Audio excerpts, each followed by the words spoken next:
So, welcome to this webinar on industrial safety.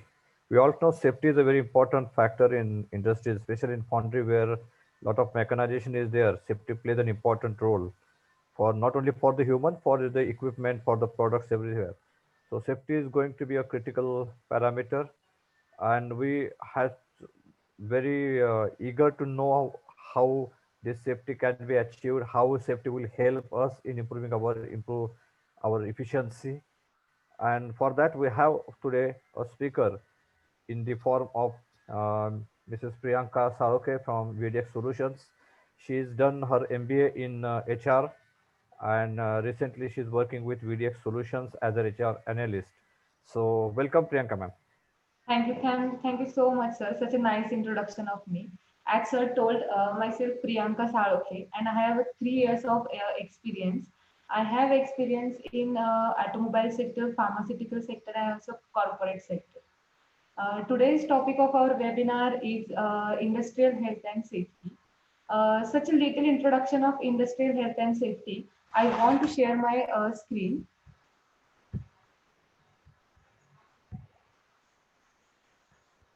Just wait a minute.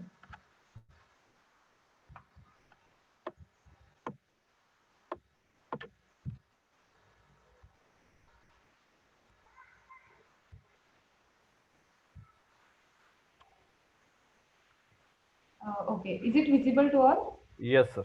Yes, ma'am. Okay. Industrial health and safety is very important because it protects well-being of employee, our visitors, our customers, our workers, and all of our industrial families. Okay. Workplace which neglects the health and safety, it may cause reduce of their profitability, their contacts, their staff, and their workers also. According to OSHA, OSHA means Occupational Safety Health Act, which was passed in 1970. It means to prevent workers from all killed or otherwise harmed at workplace. So OSHA is very important during the industrial health and safety.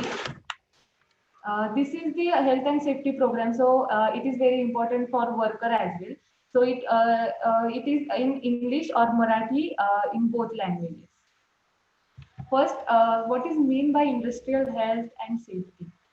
Industrial safety is defined as a policies and protections put in place to ensure plant and factory worker protection from hazards that could cause injury. Safety policies put in the place by the Occupational Safety and Health Administration, that is OSHA, are example of industrial safety policies. Industrial safety means जेव्हा आपले कामगार आपल्या कारखान्यामध्ये आपल्या इंडस्ट्रीमध्ये काम करत असतात, वेगवेगळ्या मशिनरीज किंवा इक्विपमेंट्स त्यांना हाताळावे लागतात.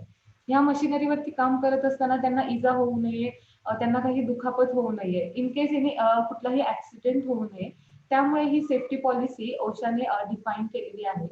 ओशा या 1970 ऍक्ट द्वारे आपल्याला आपल्या कंपनीमध्ये हेल्थ अँड सेफ्टीचे वेगळे वेगळे पोस्टर्स आणि इक्विपमेंट्स हे अवेलेबल करून द्यावे लागतात कामगारांसाठी. कामगारांना आपल्याला त्यासाठी ट्रेन पण करावे लागते. आपल्या कंपनीमध्ये होणारे ऍक्सिडेंट्स हे टाळण्यासाठी आपल्याला ही सेफ्टी पॉलिसी चा अभ्यास करणं किंवा आपल्या कामगारांना याबद्दल माहिती करून देणं खूप महत्वाचं आहे. On our next slide, steps to protect employees. Okay, आपल्याला आपल्या कामगारांचा जर जीव वाचवायचा आहे, ते धोके टाळायचे, तर काही स्टेप्स आहेत त्या आपल्याला त्यांना ओळख करून दिली पाहिजे, माहिती करून दिल्या पाहिजे त्या स्टेप्स, म्हणजे जेणेकरून ते त्यांचं प्रोटेक्शन करू शकतील. First step will be anticipate potential hazards. Anticipate potential hazards means जे काही धोके आहेत आपल्या अवतीभोवती त्याचं आपण जाणीव करून घेतली पाहिजे, आपण ते धोके ओळखले पाहिजे. फॉर एक्झाम्पल, सपोज आपण जेव्हा ड्राईव्ह करत असतो, जेव्हा आपल्याला समोरचा काहीतरी धोक्याची जाणीव होतीये, एकतर आपण स्लो डाऊन होतो, किंवा कुठेतरी थांबतो. त्याच प्रकारे जेव्हा एखाद्या मशिनरीवरती एखादा कामगार काम करतोय, जर कुठेतरी त्याला मशीनमध्ये काहीतरी बिघाड जाणवतोय, तर त्याने त्याच ठिकाणी स्लो डाऊन झालं पाहिजे किंवा आपल्या सुपरवायझरला माहिती करून दिली पाहिजे की नेमका बिघाड कुठे आहे ते. Recognise potential hazards. Means same जे काही धोके आपल्या आजूबाजूला मशिनरी किंवा जे आपल्या वर्कप्लेसमध्ये निर्माण झालेले आहेत ते त्यांनी सुपरवायझरला माहिती करून दिले पाहिजे. आजूबाजूच्या आपल्या कर्मचाऱ्यांना त्याबद्दल सेफ्टी दिली पाहिजे. त्यांनी तेच धोके त्यांना ओळखता आले पाहिजे. Evaluate exposure and risk. Day to day life मध्ये त्यांना ज्या काही रिस्क, स्फोट किंवा जे काही जोखीम ते लोक सामोरे जात आहेत ह्यांचं त्यांनी मूल्यांकन करता आलं पाहिजे. त्यांनी हे सगळे धोके ओळखले पाहिजे आणि त्यानुसार त्यांनी काम केलं पाहिजे. Control exposure and hazards. Day to day life मध्ये काम करत असताना त्यांनी त्या धोक्यांवरती कसं नियंत्रण मिळवता येईल. सपोज जर कंपनीमध्ये आग लागते कधी, तर मग त्यांना फायर एक्सटिंग्विशरचं ट्रेनिंग दिलं पाहिजे. ते फायर एक्सटिंग्विशर कसं हाताळायचं, त्याचा यूज कसा करायचा आहे, ह्या गोष्टींची त्यांना माहिती करून दिली पाहिजे.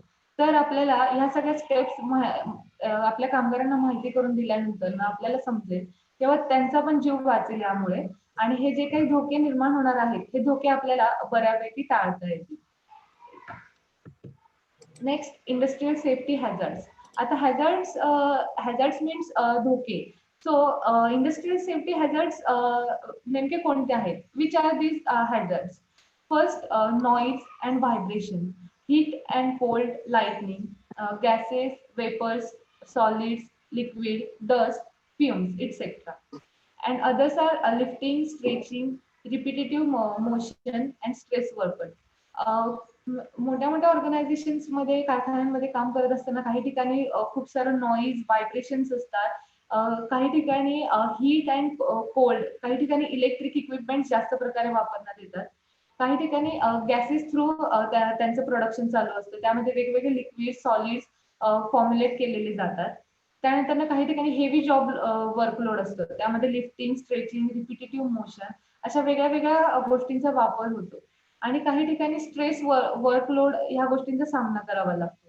तर हे एक प्रकारचे इंडस्ट्रियल हॅझर्ड्स आहे, ज्यामुळे वेगवेगळ्या रीत्याने वेगवेगळ्या कामगारांना याच्यापासून हॅझर्ड्स होऊ शकतात, धोके होऊ शकतात. Next, types of hazards at workplace. कशा प्रकारे हॅझर्ड्स असतात वर्कप्लेस वरती? First is trips and falls. Suppose एखाद्या ठिकाणी उंचावरून काम करावं लागतं, मोठे मोठे मशिनरीज जे काही असतात जॉब्स, ते लिफ्ट अँड स्टेज करावे लागतात. तेव्हा पडणे, खाली पडणे किंवा घसरणे ह्या गोष्टींसारख्या हॅझर्ड्स होऊ शकतात. मेकॅनिकल हॅझार्ड्स, जसे की मशीन्स असतात, लेथ मशीन, सीएनसी, पीएमसी, या मशीन्स मध्ये यांत्रिक धोके म्हणजे मशिनरी हॅझार्ड्स आपण म्हणू शकतो यांना, की ज्यामध्ये हात गमावण्याची भीती असते, हाताची बोटे गमावण्याची भीती असते. रिसेंटली माझ्या माहितीमध्ये एका कारखान्यामध्ये ही गोष्ट घडली होती. बोरिंग मशीन मध्ये काम करत असताना जे मशीन्सची स्विच असतात ते वेळेवरती ऑपरेट न केल्यामुळे त्या कामगाराला त्याची बोटे गमवावी लागली होती. याचा अर्थ असा होता की त्या कामगाराला एकतर त्या मशीन्सचं योग्य प्रकारे ट्रेनिंग दिलं गेलं नव्हतं, किंवा मग त्या मशीन्सचं ऑपरेट कसं करायचं याची चेकशीट त्याला प्रोव्हाइड केली गेली नव्हती. हीट अँड टेम्परेचर, जसं की आपल्या फाउंड्री उद्योगामध्ये हीट रिलेटेड खूप सारं काम असतं. जसं आपण म्हणतो धग म्हणतो, एका प्रकारे धगीसमोर वेगवेगळ्या मशीन्स फाउंड्रीमध्ये काम करावं लागतं. यामुळे कधी कधी आग लागू शकते. एक विशिष्ट प्रकारची उष्णता निर्माण होऊन त्या कामगाराला हीटचा त्रास होऊ शकतो. त्यामुळे त्याला इक्विपमेंट जे काही त्याचे आहेत, पीपी किट वगैरे दिले गेले पाहिजे. आग आणि ज्वलनशीलता, आगीचं म्हणजे ध्वनी ज्वलन रिलेटेड जे काही काम असतं आगी रिलेटेड, त्यासाठी जागोजागी फायर एक्सटिंग्विशर प्रोव्हाइड करायला हवेत. त्या फायर एक्सटिंग्विशरचं ट्रेनिंग त्यांना वेळोवेळी दिलं गेलेलं पाहिजे. इलेक्ट्रिक कॉन्टॅक्ट, विद्युत संपर्क, ज्या काही मशीन्स तो ऑपरेट करतोय त्याची कनेक्टिव्हिटी कशी आहे, परत त्याचे सर्किट्स वगैरे बरोबर आहे की नाही, त्याचे प्लग्स नीट आहे की नाही, की जेणेकरून इलेक्ट्रिक शॉक्स किंवा शॉर्ट सर्किट होऊ शकत नाही. अशा प्रकारे आपण याची काळजी घेऊ शकतो. हे सगळे हॅझर्ड्स जर आपल्याला टाळायचे असतील तर ह्या सगळ्या गोष्टी, हे सगळे चेकलिस्ट आपण यूज करून त्या मशीन्सचं वेळोवेळी मेंटेनन्स करून घ्यायला पाहिजे आपल्याला, म्हणजे जेणेकरून हे जे हॅझर्ड्स असतात वर्कप्लेस वरती हे आपण टाळू शकतो. Next is it is a short film which I want to show you. So it will help us to how to use our safety related equipments and how we can protect ourselves. Okay, please see this short film.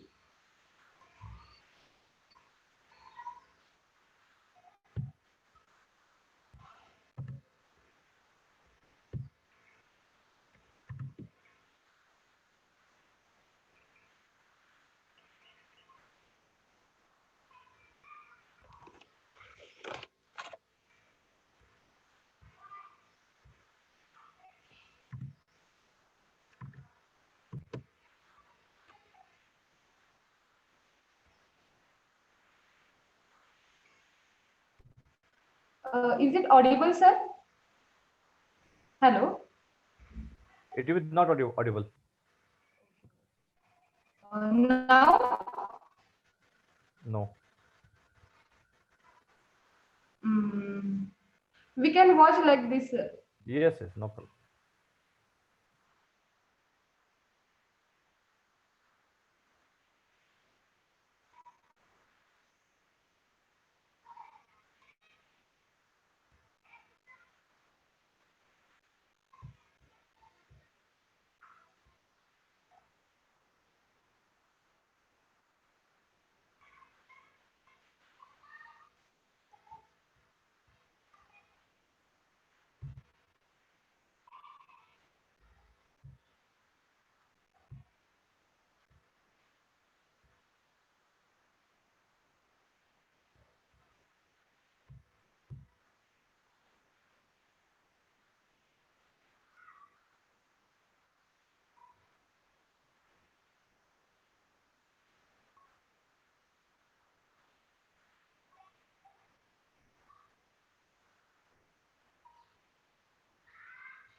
Okay, this is just an industrial safety animation film.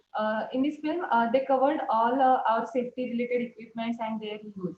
Uh, जेव्हा आपण use कसं करायचं equipments हे जेव्हा आपण train करतो एम्प्लॉईजला आपल्या वर्कर्सला तेव्हा आपल्याला ह्या गोष्टी त्यांना प्रोव्हाइड करता आला पाहिजे. जसं की यामध्ये स्टार्टिंगला आपण बघितलं एक माणूस उंचावरती काम करत होता त्याच्या हातातून ते जे इक्विपमेंट होतं ते खाली पडतं. त्या माणसाने जो माणूस खालून चालला होता त्याने हेल्मेट घातलं होतं म्हणून तो वाचला. मग ह्याच प्रकारे जेव्हा आपण अशा वेगळ्या वेगळ्या धोक्याच्या ठिकाणी काम करायला लावतो आपल्या एम्प्लॉईज आपल्या कामगारांना आपण त्यांना ते इक्विपमेंट्स प्रोव्हाइड केले पाहिजे. त्याचा यूज कसा करायचा याचं वेळोवेळी ट्रेनिंग दिलं पाहिजे. जे काही ज्वलनशील पदार्थ असतात जसे की टोबॅको गुटखा सिगरेट्स वगैरे हे टोटली प्रोहिबिटेड केले पाहिजेत. आपल्या कंपनीमध्ये कामगारांना अलाउ केले नाही पाहिजेत ह्या गोष्टी. म्हणजे हे जे काही हॅझर्ड्स असतात ते आपण टाळू शकतो. Next why safety is important. इंडस्ट्रीमध्ये सेफ्टी एवढी इम्पॉर्टंट का आहे? Injury death to the worker and damage to the asset. जर आपण सेफ्टी बाळगली नाही तर आपल्याला आपल्या एखाद्या कामगाराचा जीव गमवावा लागू शकतो किंवा त्याला काही दुखापत होऊ शकते. जे काही आपले असेट्स आहेत त्याचे डॅमेज होऊ शकतं. त्यामुळे आपल्याला कदाचित आर्थिक नुकसान प्लस आपले जे कंपनीचं नाव आहे ते सुद्धा जाऊ शकतं. And the laws of the country. जर एखाद्या कामगाराचं काम करताना जीव धोक्यात जातोय किंवा त्याला काही दुखापत होतीये तर आपल्या म्हणजे जसं की ओशा हा जो ऍक्ट आहे त्या ऍक्ट अंतर्गत बऱ्याचशा लॉजला आपल्याला सामोरं जावं लागतं. बऱ्याचशा त्यामध्ये प्रोसेस असती लॉजची की इंडस्ट्रियल हेल्थ अँड सेफ्टीची ट्रेनिंग कामगारांना तुम्ही देताय की नाही कंपनीमध्ये ते प्रोव्हाइड करताय की नाही कामगार सगळे जे इक्विपमेंट्स तुम्ही प्रोव्हाइड करताय ते यूज करतायत की नाही ह्या बऱ्याचशा गोष्टींना आपल्याला सामोरं जावं शकतं. Loss of the business opportunity. जर आपल्याला वेगवेगळ्या ऑपॉर्च्युनिटीज जर येणार असतील आणि त्यामध्ये जर एखादी इंजुरी किंवा एखादी डेथ आपल्या कंपनीमध्ये घडली तर ती जी बिझनेस ऑपॉर्च्युनिटी आपल्याकडे येणार असती ती कदाचित जाऊ शकते. आपल्या वर्कर्सचं मोरल डाऊन होऊ शकतं. Employer contractors will loss moral. जसं की मी म्हटलं जर इंजुरी झाली मोठा ऍक्सिडेंट झाला तर कामगारांचं मोरल डाऊन होणार. ते काम करायला कदाचित त्यांना भीती वाटणार कारण की everyone wants safely work, right? Safety and health tools. These are the some various tools of industrial tools. We need to provide our employees. First is a helmet, second mask, safety jacket, earplugs, safety shoes, hand gloves, eye protection glasses, safety belt. Recently आता दिवाळीमध्ये एक हे झालं कंपनीमध्ये एक accident झाला. त्या कंपनीमध्ये उंचावरती माणूस क्रेनच्या सहाय्याने काम करत होता. परंतु तो जेव्हा तिथे काम करत असताना त्याला जो सेफ्टी बेल्ट असतो तो प्रोव्हाइड केला गेला नव्हता. एक साधी दोरी त्याला प्रोव्हाइड केली गेली होती.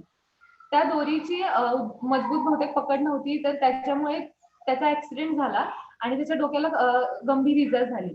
थोड्यावरून म्हणजे तो माणूस वाचला. जर आपण ह्या सगळ्या हे सगळे जे टूल्स आहेत ते युज न करता जे साधे साधे टूल्स दोरी म्हणा किंवा एखादी हँग हुक जे असतं आपण म्हणतो अडकवण्यासाठी ह्या अशा साध्या गोष्टींचा जर आपण युज करतोय तर आपण आपल्या कामगारांच्या जीवाशी खेळतोय.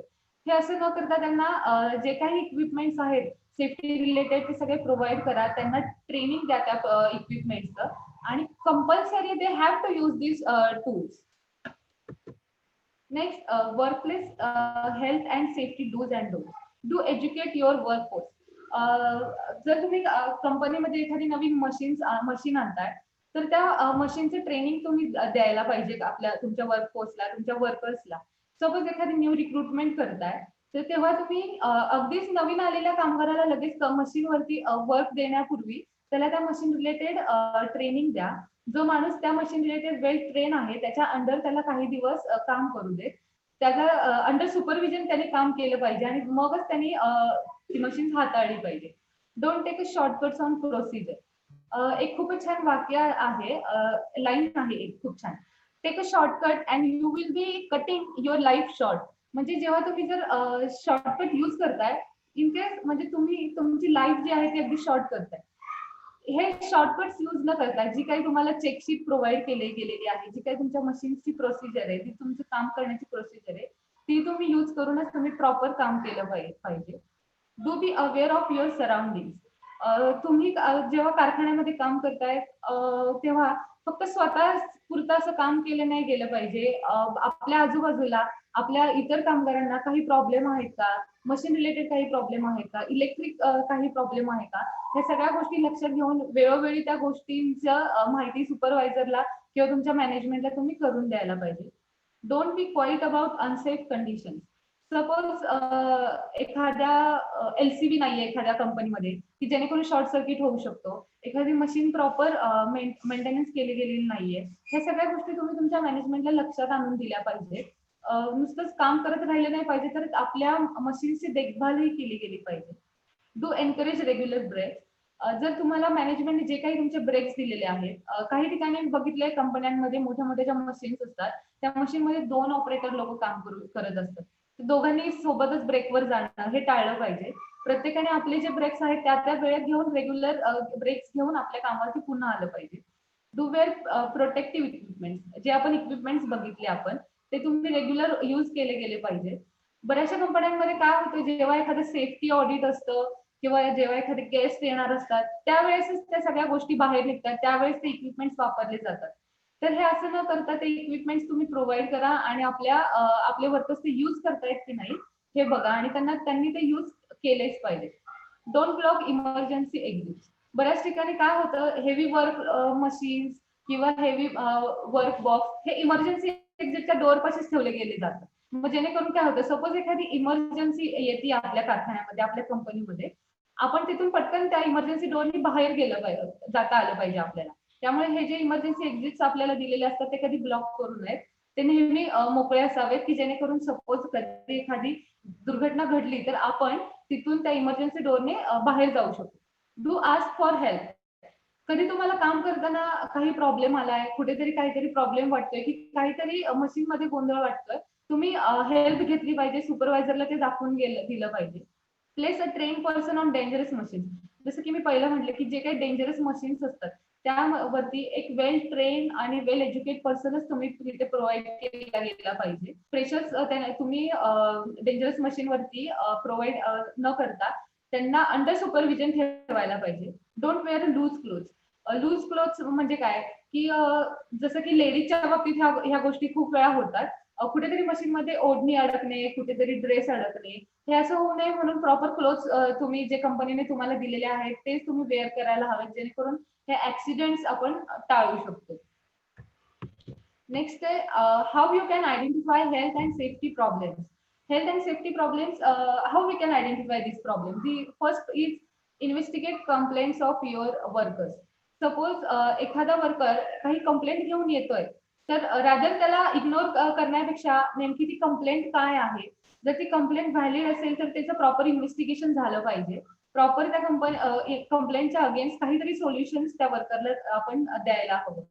Examine accidents and miss records.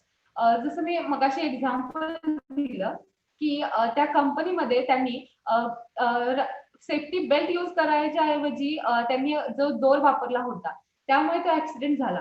तर ही जर गोष्ट त्या कामगारांनी लक्षात आणून दिली असती त्यांच्या मॅनेजमेंटला की सर आपण सेफ्टी बेल्ट यूज करायला पाहिजे रादर दॅन ती दोरी, तर त्यामुळे हा ऍक्सिडेंट टळला असता. त्याच्यामुळे ह्या गोष्टी सगळ्या एक्झामाइन करता आल्या पाहिजे की ऍक्सिडेंट कशामुळे झाला. जे काही रेकॉर्ड असतं आपल्याकडे ऍक्सिडेंटचं ते वेल कीप हवं आपल्याकडे. Use simple service to ask your coworkers about their health and safety. I think वर्षातून 2दा तरी कंपन्यांनी हेल्थ अँड सेफ्टी कॅम्प ठेवला पाहिजे, ज्यामध्ये कामगारांचं आपल्या हेल्थ चेकअप व्हायला हवं. Record to maintain and report reading about your workplace. जे मशीन्स असतात त्यांचे रिपोर्ट रीडिंग म्हणजे मी जसं म्हटले की त्यांचे चेकलिस्ट असतात, काही चेकशीट असतात की त्या यूज करून त्यांना ती मशीन्स हँडल करावी लागतील. तर मग तुम्ही ज्या कामगाराला त्या मशीनवरती काम करायला लावलंय तो प्रॉपर त्या सगळ्या प्रोसिजर्स रीड करू शकतो की नाही, ह्या सगळ्या गोष्टी लक्षात घेऊनच तुम्ही त्याचं ट्रेनिंग परत प्रोव्हाइड करायला हवं. Checklist to inspect your workplace. Provide health and safety training programmes required by OSHA. जसं की आपण म्हटलं ओशा ह्या ऍक्ट 1970 मध्ये प्रत्येक वर्करला त्याची सेफ्टी वर्कप्लेस वरती सेफ्टीरित्या काम करता आलं पाहिजे म्हणून हा ऍक्ट पास झालेला आहे. त्यामुळे वर्षातून 2दा तरी कमीत कमी तुम्ही सेफ्टी प्रोग्राम्स राबवायला हवे आणि प्रत्येक कामगार आणि प्रत्येक एम्प्लॉईनी ते सेफ्टी प्रोग्राम अटेंड करायला हवे. त्यामुळे कसं होईल, आपल्या कंपनीमध्ये होणारे ऍक्सिडेंट्स कमी होतील, आपली प्रॉफिटेबिलिटी कॉस्ट आपली वाढेल. हे जे मोरल डाऊनचं प्रमाण असतं, हे मोरल पण डाऊन होणार नाही. एम्प्लॉई कायम मोटिवेटेड राहील. Next, industrial health and hygiene. आता इंडस्ट्रीमध्ये काम करत असताना आपल्याला आपल्या कामगारांच्या हायजीन वरती पण लक्ष द्यायला हवं. असं व्हायला नको की बाबा कामगार येतोय, डेली काम करतोय, जातोय, पण त्याच्या हायजीन वरती आपण काहीच लक्ष देऊ शकत नाही. Pre employment medical examination. जेव्हा आपण एखाद्या कामगाराला रिक्रूट करतोय, तेव्हा त्याचं proper examination, pre employment examination झालं पाहिजे. त्याच्या प्रॉपर टेस्ट झाल्या पाहिजे की तो वर्कर कंपनीमध्ये काम करण्यासाठी योग्य आहे की नाही, त्याचं हेल्थ कशी आहे, तो स्ट्रॉंग आहे की नाही, या सगळ्या गोष्टी लक्षात घेऊनच आपण त्याला रिक्रूट करू शकलो पाहिजे. First aid and emergency services.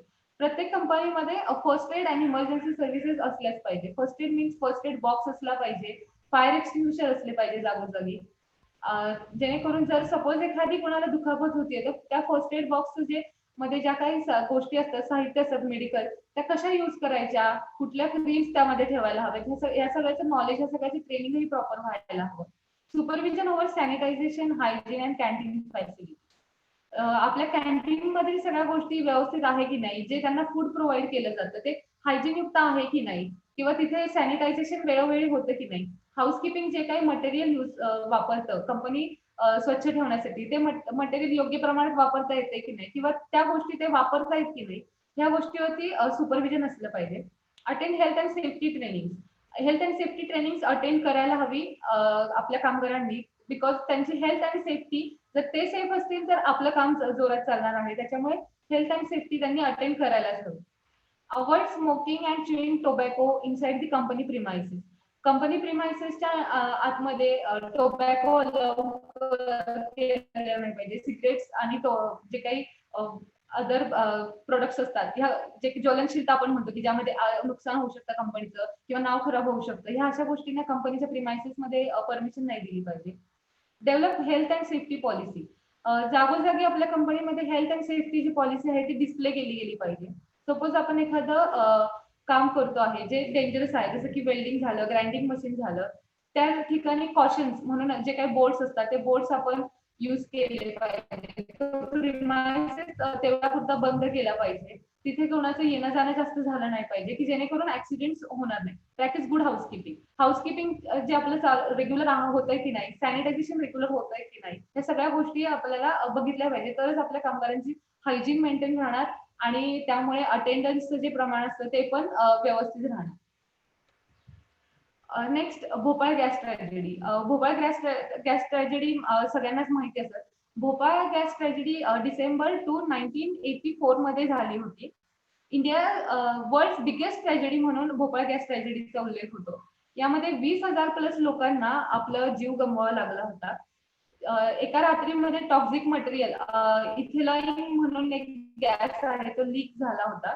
त्यामुळे बऱ्याचशा इंजुरीज झाल्या होत्या. 20,000 प्लस लोक मेली होती आणि 60,000पेक्षा जास्त लोक इंजुर्ड झाली होती. यामुळे 1984 सालचा हा सगळ्यात मोठी ट्रॅजेडी म्हणून, म्हणजे इंडिया किंवा वर्ल्ड बिगेस्ट ट्रॅजेडी म्हणून याची नोंद आहे.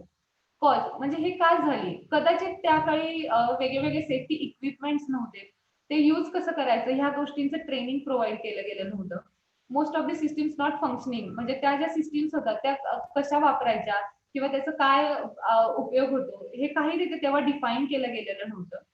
तर जे काही होते इक्विपमेंट ते पुअर इन कंडिशन्स होते, त्यामुळे ते यूज करता आले नाहीत लोकांना. त्यामुळे ही सगळ्यात मोठी ट्रॅजेडी झाली होती. But nowadays we are so lucky that we have all equipments, our training on that equipment. So we have to use that equipments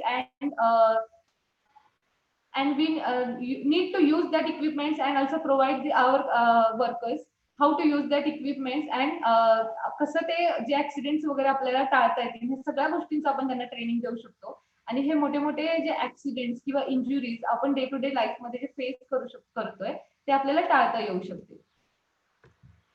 day और नाईट सेफ्टी शुड बी मध्ये असं काय सुपरवायझर्स असतात, मॅनेज नाही, night shift मध्ये ह्या गोष्टी होत नाहीत. नाईट शिफ्ट मध्ये कामगार खूप सारी रिस्क घेतात, हे इक्विपमेंट यूज करत नाहीत, त्यामुळे हे ऍक्सिडेंट्स होऊ शकतात. त्यामुळे क्रेन जर आपण एखादं हेवी वर्कलोड काम करतोय तर आपण क्रेन यूज केल्या गेल्या पाहिजे. सपोज आपण एखाद्या उंचीवरती एखादं इक्विपमेंट ठेवतोय तर प्रॉपर शिडी लावून आपण ते यूज केलं पाहिजे. ट्रॉलीज यूज केल्या पाहिजे, जसं की व्हिडिओमध्ये पण आपण बघितलं gas cylinder instead roll out करून घेण्यापेक्षा प्रॉपर ट्रॉलीवरती ते सेफ नेऊन त्या त्या ठिकाणी प्लेस करायला हवं. लूज क्लोथ्स वेअर करायला नाही पाहिजे. प्रॉपर जे कंपनीने तुम्हाला जॅकेट दिले, जे काही क्लोथ्स तुम्हाला प्रोव्हाइड केले तेच तुम्ही यूज करायला हवे, जेणेकरून हे ऍक्सिडेंट्स आपल्याला टाळता येतील. So this is the health and safety presentation that I want to show you, and these are I have to I said thank you for providing this such a nice chance, Sandeep sir. Thank you. And before we stop, I want to introduce our Vedex Solutions. Vedex Solutions is a HR consulting firm which provide training. It is also a motivational speaker. We are also provide HR consulting services. If anybody wants to contact us, please visit our website www.vedexsolutions.in. I also mention my contact number in chat box. If you want to contact, please contact us. Thanks. Thank you for all. Thank you, thank you, Priyanka ma'am. Thank you very much for the nice presentation on safety. We all ignore all this particular safety. और कई बार ऐसा होता है कि safety के ignore करने के वजह से काफी accidents हो जाती है, नियर मिस हो जाती है, और हम नियर मिस को भी समझ नहीं पाते, इसलिए bigger accidents are happening, and those are very much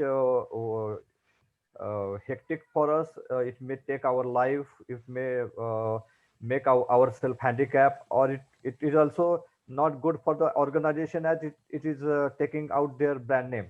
So it is very important to avoid accidents, and for that safety is very important. So I think we have to be very careful about the safety, housekeeping, and all these activities. We have to be very focused. We are focusing more on quality, more on manufacturing, more on productivity, but we are less proactive in providing the safety and awareing the safety in overall organization. So thank you very much, Priyanka, for your nice presentation, and that Thank you, video sir. as well. That video was self-explanatory. So thank you very much again, and I'm thankful to all the participants also for attending this webinar. As we all know, we are recording this webinar, and this webinar will be uploaded on YouTube on 1st of March 2021. Basically, why 1st of March 2021? Because 4th March is a National Safety Day, and we want to dedicate this webinar's recording for the month of Safety Month. So we are planning to do it in that way, so that all the people, all our viewers in YouTube also get aware about the safety month, about the safety day, and by watching this video they will try to implement it in their organization as well. So thank you, Priyanka, and thank you, participants. Thank you. Thank you, sir. Thank you, sir. Bye.